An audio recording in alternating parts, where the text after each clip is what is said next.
Padmesh institute of वैदिक sciences, are नगर, कानपुर की ओर से के2 पद्मेश को समस्त भाई और बहनों को राखी की शुभकामनाएं। अतीत में से श्रावणी पर्व कहते थे, जो 4 महत्वपूर्ण पर्व होते थे भारत में वैदिक काल में। उनमें से ऋतु के अनुसार अलग अलग पर्व होते थे। वर्षा ऋतु का सबसे महत्वपूर्ण पर्व होता था श्रावणी। इसके साथ द्वापर से रक्षाबंधन का पर्व बहुत महत्वपूर्ण होने लगा।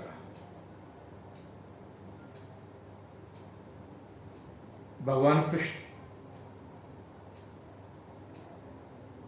ने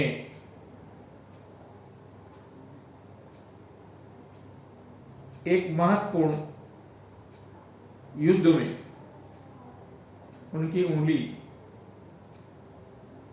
में चोट लग गई और द्रौपदी ने अपनी साड़ी को फाड़ करके उनको राखी की तरह से बांध दिया।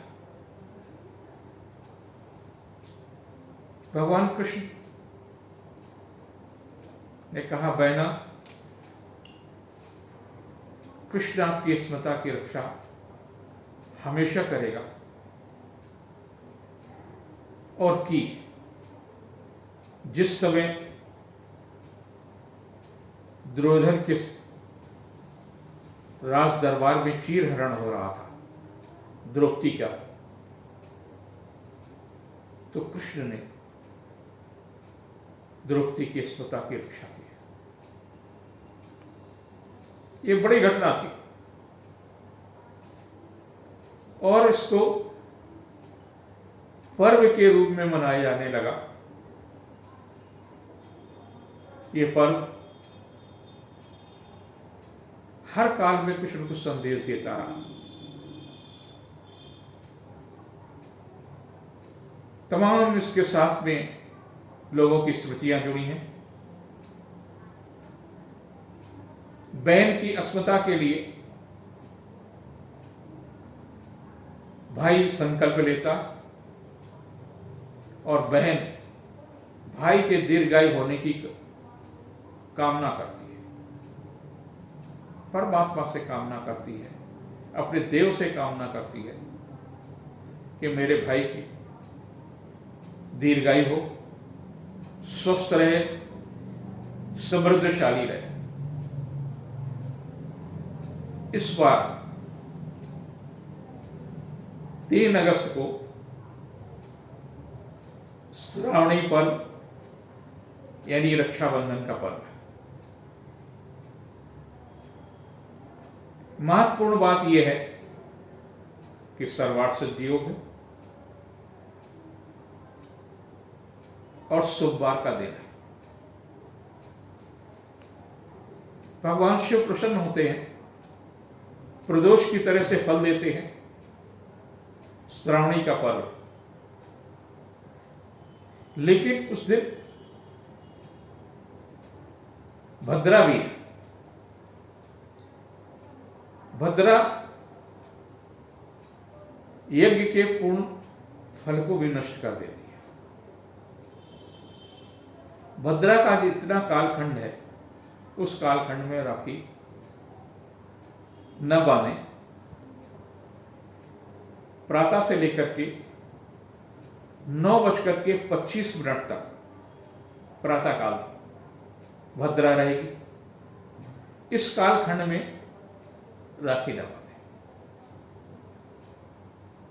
रक्षाबंधन का पर्व 9:25 तक और पूरे दिन रहेगा। जब भी बहन के पास समय हो, जब भी भैया के पास समय हो, तो इस पर्व को धूमधाम से मनाएं।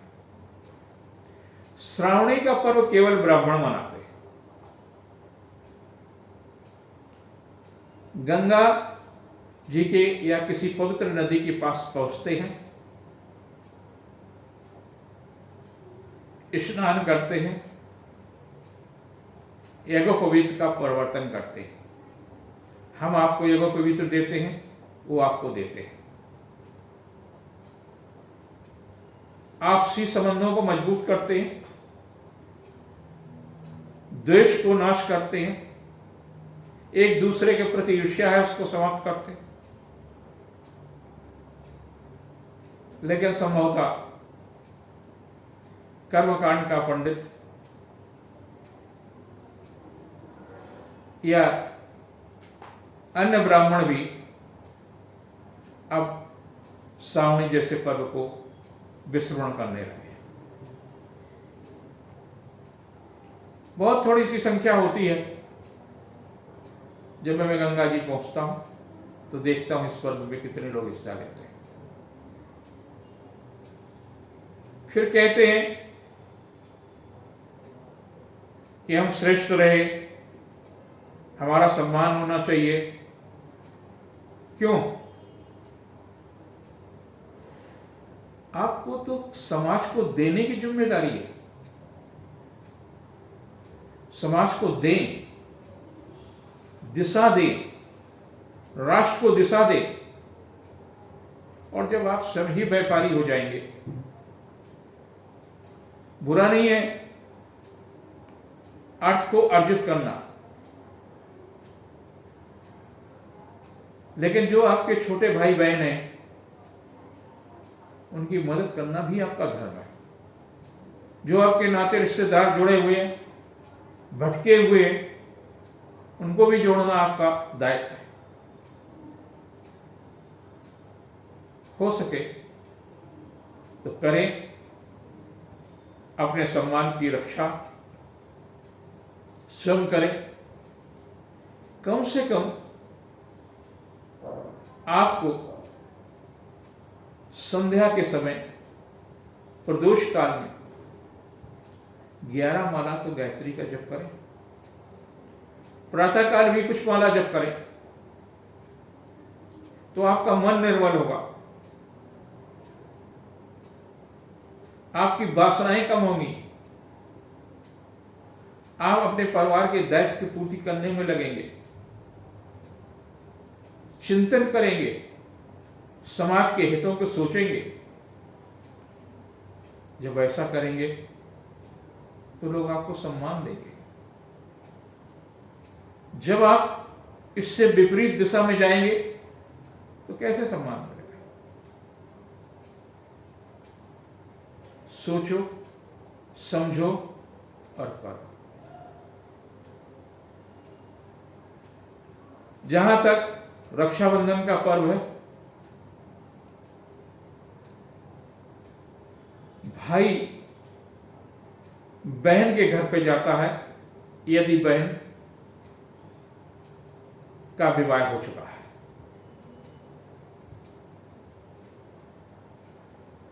वहां अपने सामर्थ्य के अनुसार उपहार ले जाता है, बहन के घर में भोजन करता है। कई घंटे रहने पर इसको पता चलता कि बहन के साथ में ये अपने ससुराल में सुखी है या ऐसे किस किस प्रकार की दिक्कतें हैं, क्या क्या संभावनाएं हैं, वो नजदीक से समझता है। जब वो भोजन करता है बहन के घर में तो उसके आर्थिक स्थिति और सामाजिक दायरा को भी समझता है। भाई के जाने से बहन की स्थिति मजबूत होती है। उसके साथ में ससुराल वाले कुछ अन्याय करने में डरते हैं।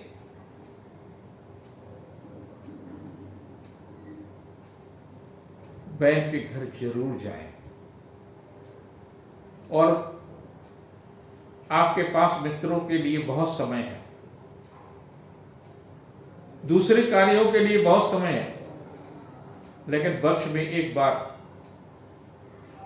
कई घंटों का समय आपको अपने बहन के घर में देना चाहिए। बहन मंगल कामना करती, प्रतीक्षा करती, मेरा भैया आएगा, मैं उसके राखी बांधूंगी। और भाई के आने के साथ ही साथ उसके चेहरे पर प्रसन्नता होती है।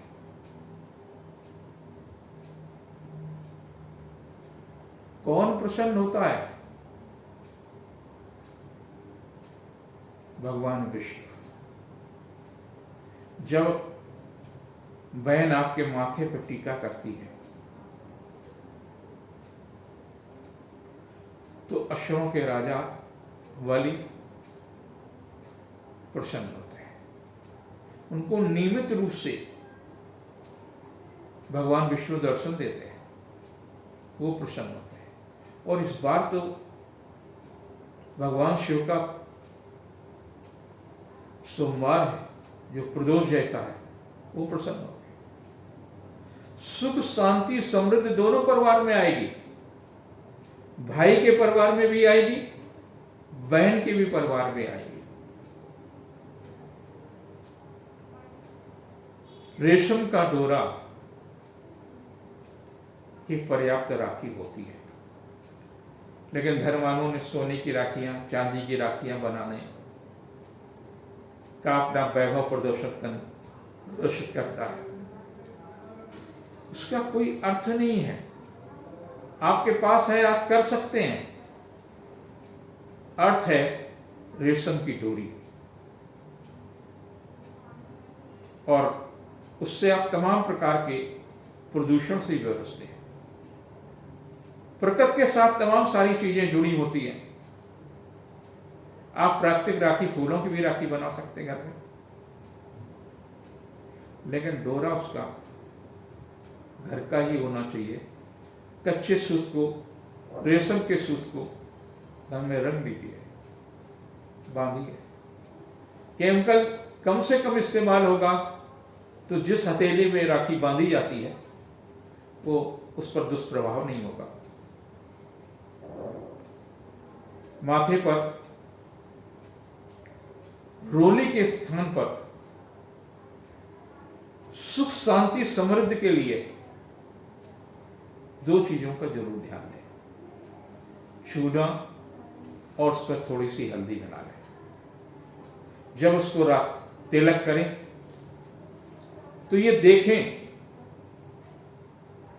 कि उसकी आरती जिस समय आप कर रहे हैं कितने चक्र में, 7 बार आरती में सूखता है, 3 बार में सूखता है। जितने जल्दी माथे का तिलक सूखता है उतने ही स्वस्थ आपका भाई है, और उसके उतने ही स्वस्थ रहने की आप कामना करिए। अगर नहीं सूखता है तो और अधिक उसके लिए कामना करिए कि अधिक दिनों तक ये स्वस्थ रहे, दीर्घायु रहे, इसका परिवार दीर्घायु रहे। इस कामना के साथ आप इसको बनाइए। बहुत लोग चंदन लगाते हैं, बहुत लोग सरलता के साथ रोली लगाते हैं, लेकिन नहीं, इस बार आप ये प्रयोग करें। पहले भी यही प्रयोग होते थे, अब तो फिर से हम काढ़े की तरफ लौट आए हैं, और काढ़ा ही हमारा विकल्प आज की तारीख में महामारी का बना। महामारी से पहले अगर चूना और हल्दी का टीका मस्तिष्क पर लगाएंगे तो आपको तत्काल पता चलेगा कि आप के साथ में अगले 6 महीनों के साथ में कोई बीमारी आने वाली या नहीं आने वाली है। 1 चक्र में सूखता, 2 में सूखता, 3 में सूखता, 4 में सूखता, 5 में सूखता, 6 में सूखता, 7 में सूखता। तो ये इस बात का द्योतक है कि आपके शरीर की क्षमता क्या है। आप सब स्वस्थ रहें। भगवान विष्णु, महाराज बाली, भगवान शिव सभी भाई बहनों की सुखद जीवन की मैं मंगल कामना करता हूं।